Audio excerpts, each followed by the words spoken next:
That Metal Interview.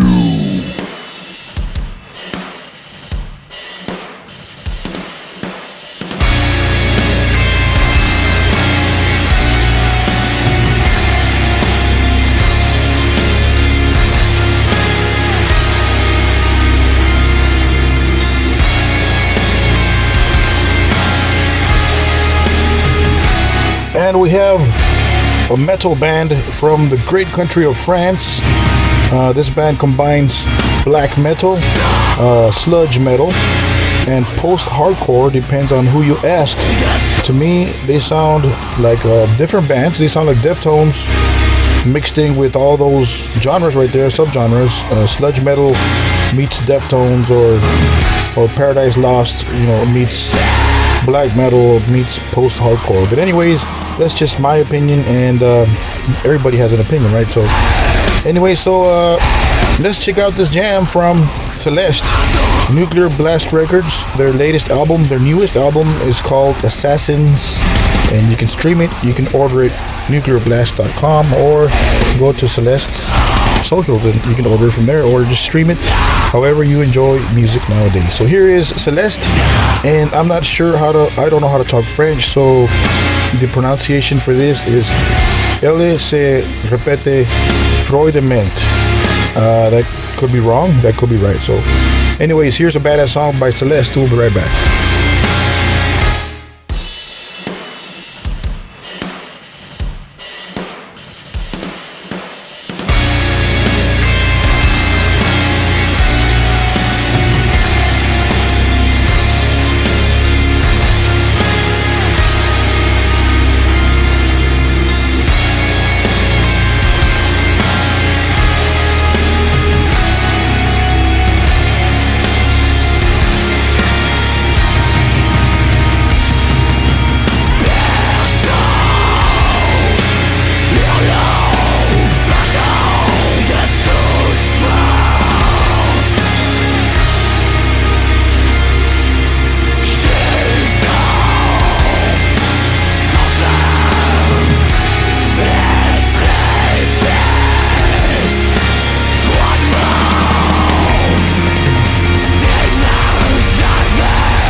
And that was some badass music right there, some badass metal straight from the country of France. Nuclear Blast Records presents Celeste, and we are here to speak with Johan, bassist vocalist for the band. And anyways, let's go directly into the interview with Johan of Celeste. Enjoy. Okay, so where are you at? Are you in France? Yeah, right. France. Sorry. Awesome. So how's the weather up in France? Well, shitty, as always. Really? I'm in Texas. Yes. Have you guys toured over here in the U.S.? Yeah, twice with Primitive Man. And we've been in Texas. I don't remember which cities, but I know we've been in Texas. Awesome. Or I guess so. New album, Yep. Assassins, Nuclear Blast Records. Great album. Congratulations. Thanks. How long did it take to arrange and record this album? Well, first of all, to write it took us 2 years or even a bit more.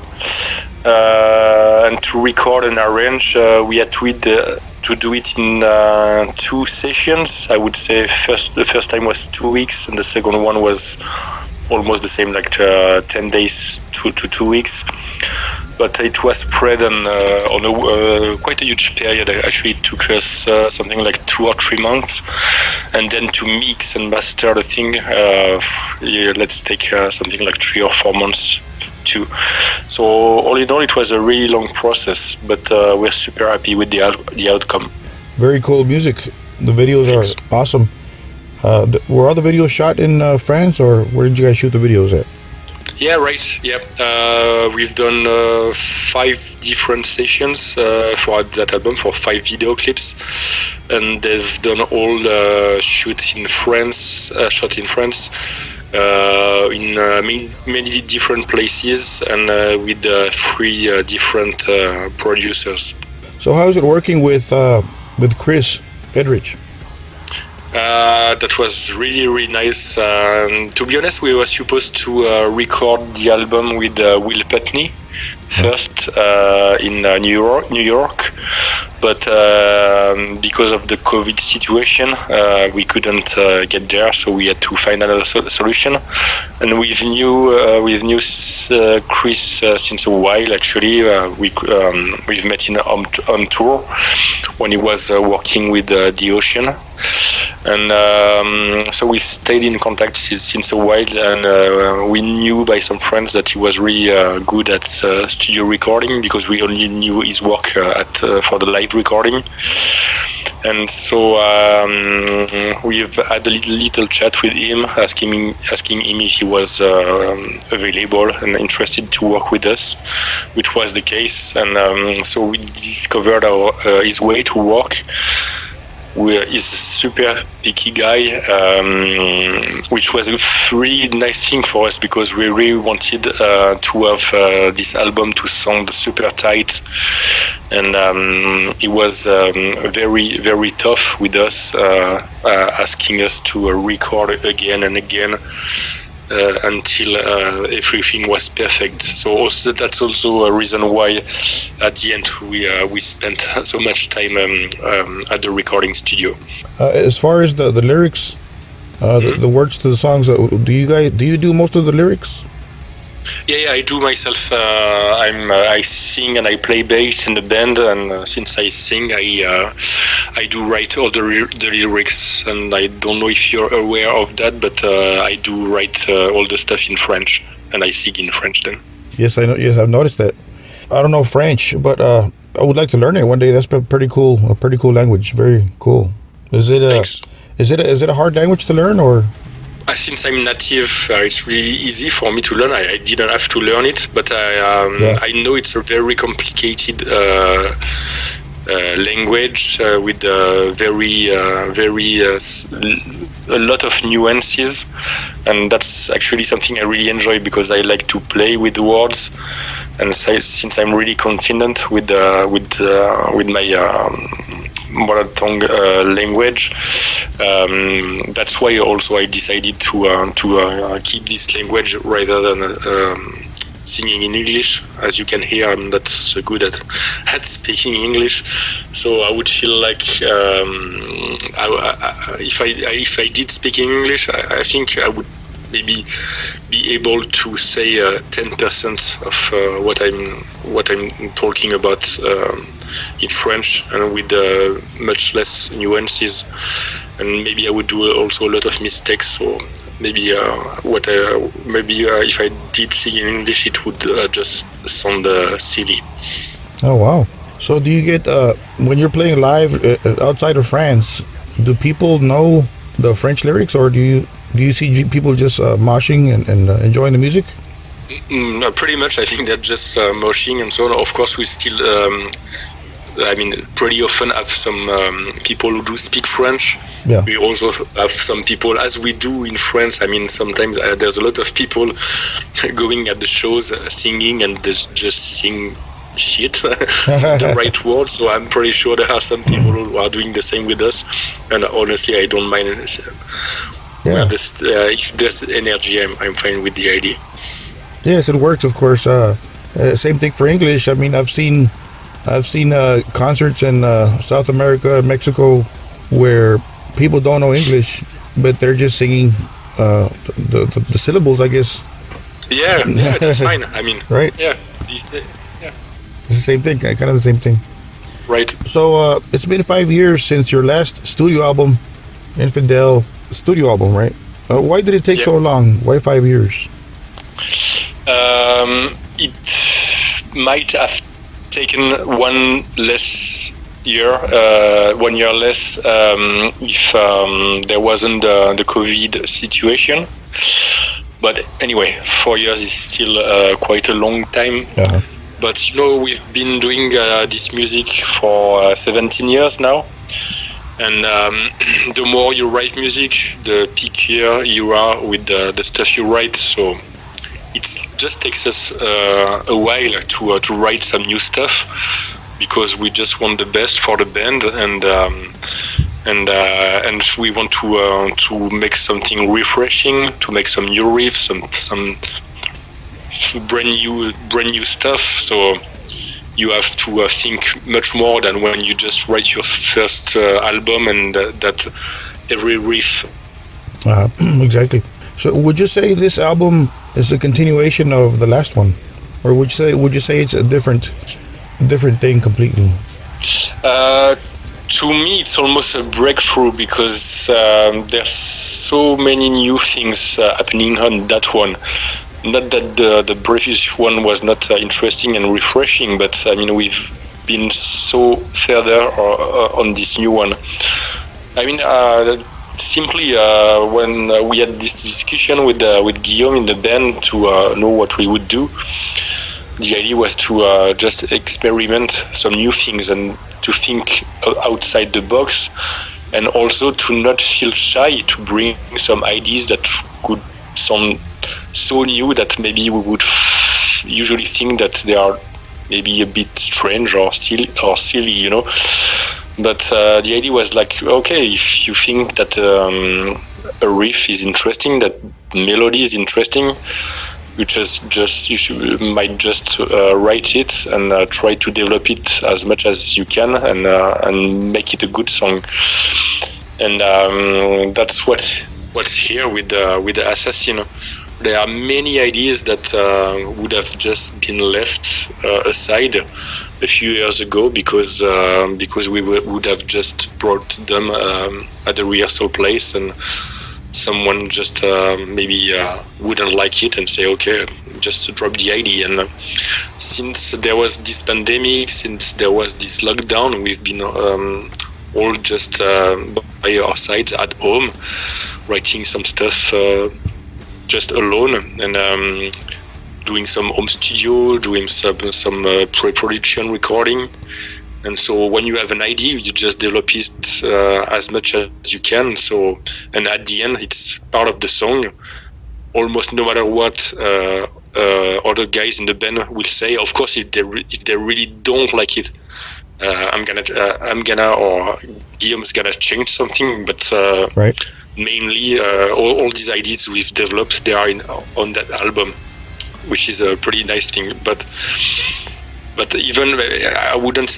What I mean is that not that we've put all our ideas and just make some stuff, but we just took the time to say, okay, what I think is best for the band, and just try to write it down. Understood. Nice. So, what is your favorite song on this album? That's a tough one. They're all good. I will cheat because I will say two. My personal two favorites are the first one and the last one. Not because they are the first and the last one, but for me that are probably not the most refreshing, but almost, and the one with the melodies that mean the most for me. And also for the first one, I really dig the drum patterns at the beginning. I think they are really new for us.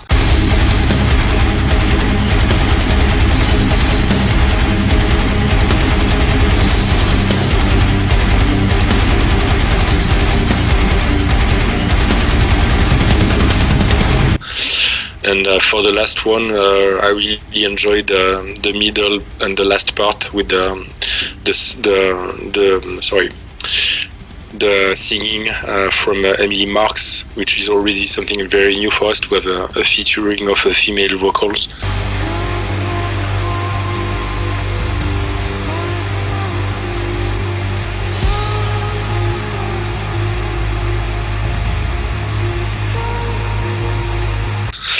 And the very last part with this melody, that's the melody I enjoyed the most on the album. So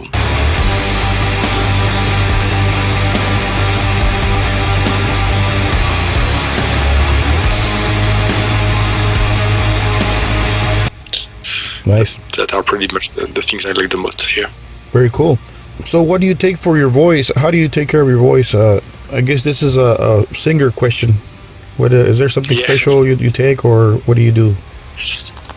Yeah, first of all, what I do is to warm up. That's something I didn't do a while ago, and I had many troubles when I was doing a lot of shows in a row.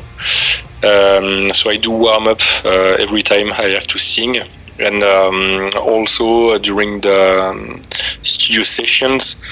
The thing I do is that I try to keep the sessions as quick as possible. So I need to be prepared first, and to try to not sing too many times the same thing. And so I try to keep the session as quick as like maybe 30 minutes. No, not more. Sometimes 1 hour, but really not more, because I know if I go further, then my voice is gonna go a little bit down, and the takes won't be that good, and the next day I'm gonna be unable to sing again. So you have to be patient. Yeah. Wow. It's an instrument itself. It's kind of like the guitar and the bass. Yeah, right. Yeah. Cool. So the trouble is that when you bring a string, it's fine, but when you bring your voice, I lose my English. When you break a string, it's okay. When you break your voice, it's difficult to cope up. Yeah, very different, huh? You can get another string and put it on, and you can't fix your voice in 5 minutes. No, definitely. Yeah, very good comparison. So I noticed your albums, all of your albums end with an S, with apostrophes. Whose idea was that? It was mine, because since I do write the lyrics, I also find the album titles. And to be honest, that's almost a gimmick. The idea behind all the stuff I'm doing for the band is to find a line between all the albums and to make the whole discography being as consistent as possible. And that's part of it. This S is a gimmick, and I know that some people, even if you don't know all the discography, if you cross such kind of album title, you know it's Celeste, and that's the same idea with the artworks, the album titles, the lyrics, and so on. consistency. I think it's really important in art, and I consider the music as an art form. So I really enjoy thinking that people can recognize just an artwork or recognize the band just by listening to it for just a few seconds. I think that's really rewardful for us to reach such goals. Yes, speaking of sounds and that, you guys have a very original sound. Would you call your genre, would you call it black metal, or would you call it, what would you call your genre? How would you categorize your band? Well, to be honest, we don't call it. People call it, and I know it's useful to put some labels on the music because I mean you need that. But I couldn't tell you what kind of music we do. Recently, there's this term avant-garde black metal or post-metal and such stuff. Honestly, I don't know, and I'm not angry about people labeling our music. Yeah. But the most important thing is just that we are Celeste, and as you said, that we do a very special kind of music. Yeah. And of course, there's nobody who's gonna say it's Celeste core or something. But hopefully, as soon as you know us, you don't need to label us anymore. Hopefully, I hope. Exactly. I guess the question was for whenever people start making a list of the bands and what kind of genre, what list to put it on, I guess so.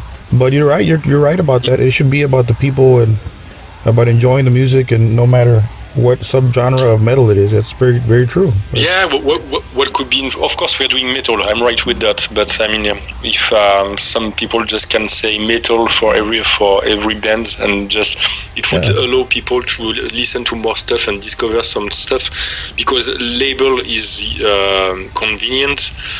But then, if you just listen to some bands because of the label, you would just miss also a lot of maybe interesting music you would enjoy if you wouldn't care about the labels. Very true. Well said. So you started playing bass with the band about 2013. I noticed on your history there. Before that, you weren't playing bass. You were just singing, right? Right.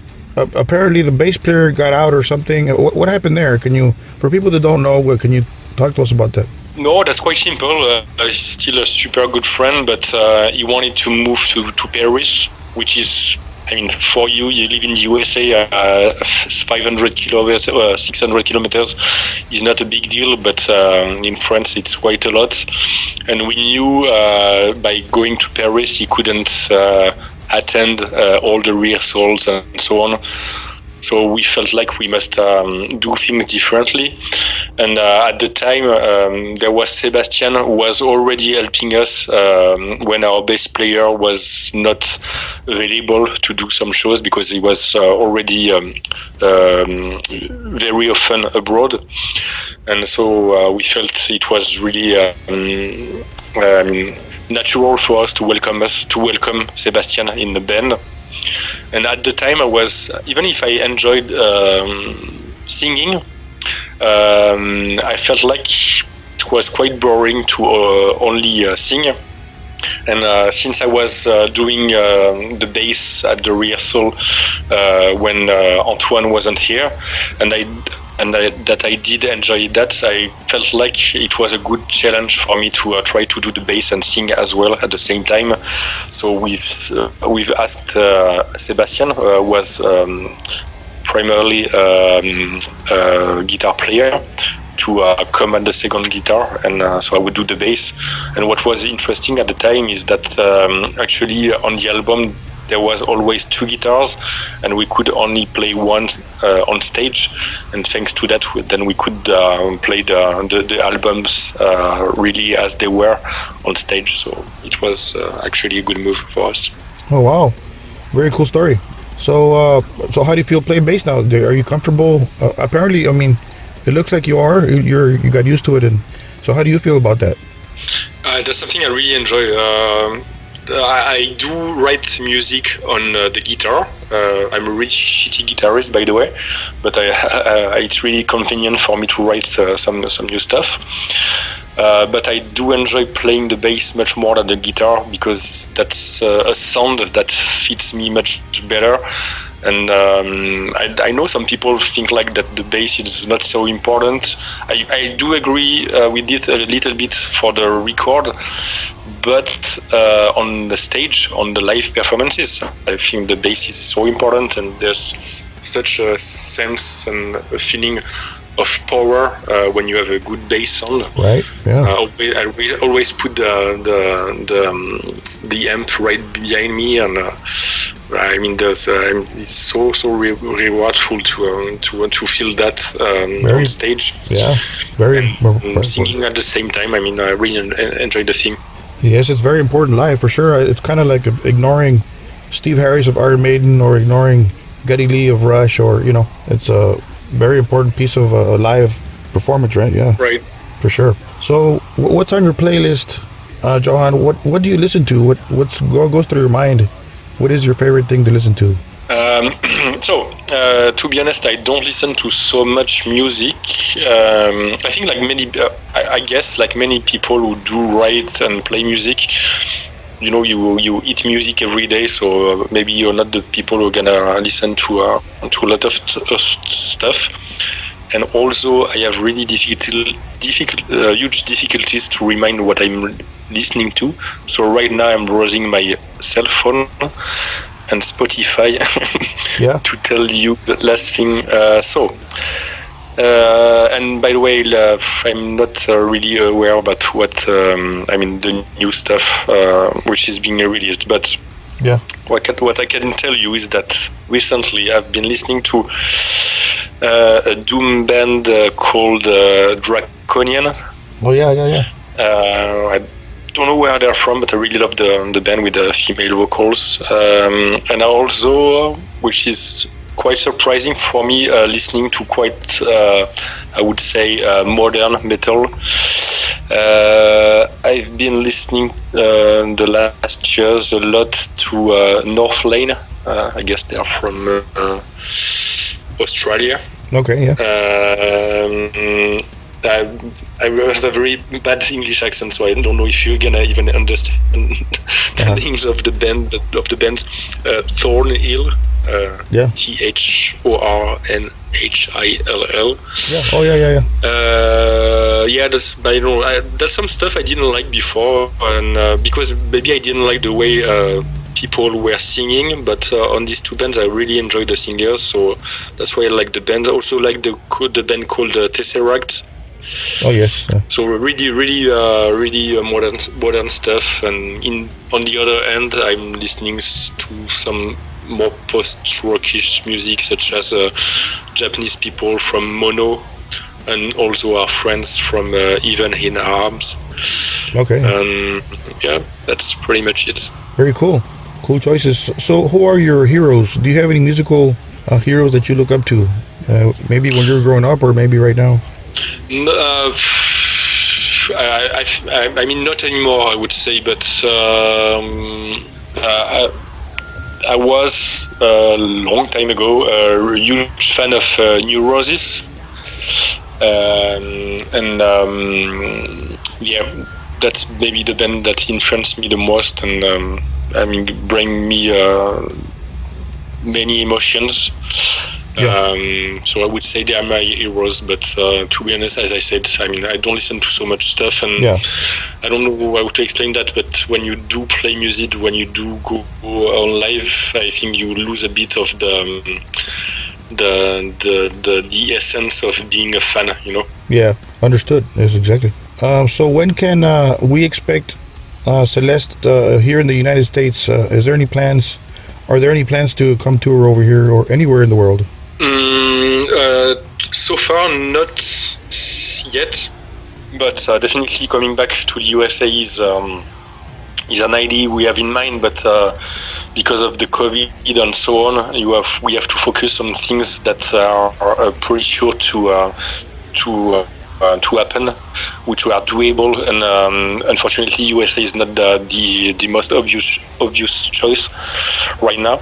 So we are focusing a lot on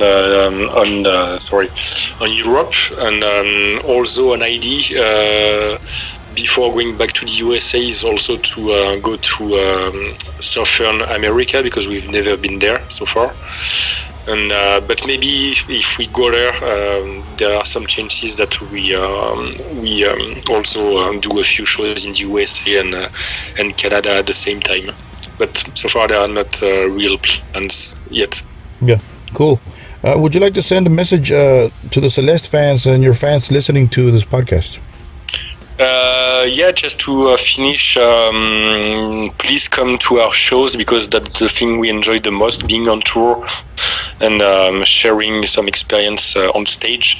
And we've actually developed a really nice live show, so I hope we are going to come and enjoy what we have to propose. Perfect. I appreciate the time, Johan. Thank you for making time, and hopefully we'll see you soon in the United States here on tour. Yeah, thank you. Cheers. Assassins is the newest album from Celeste, all the way from the country of France, and they got the badass song Elle se repete froidement. That's the latest song, if that's pronounced correctly, which I doubt, because I do not know how to read or speak French. But anyways, you guys can go to Celeste. That's CELESTE, and they got a bunch of badass videos. Des Torrents de Coupes also, they're all badass songs, you know.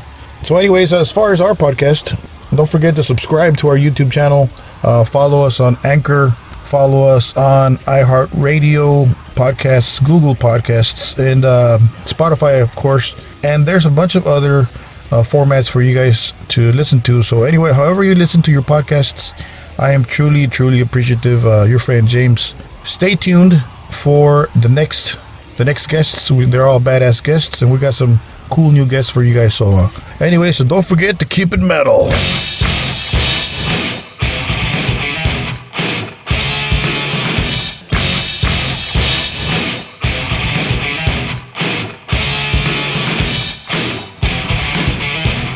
That metal interview.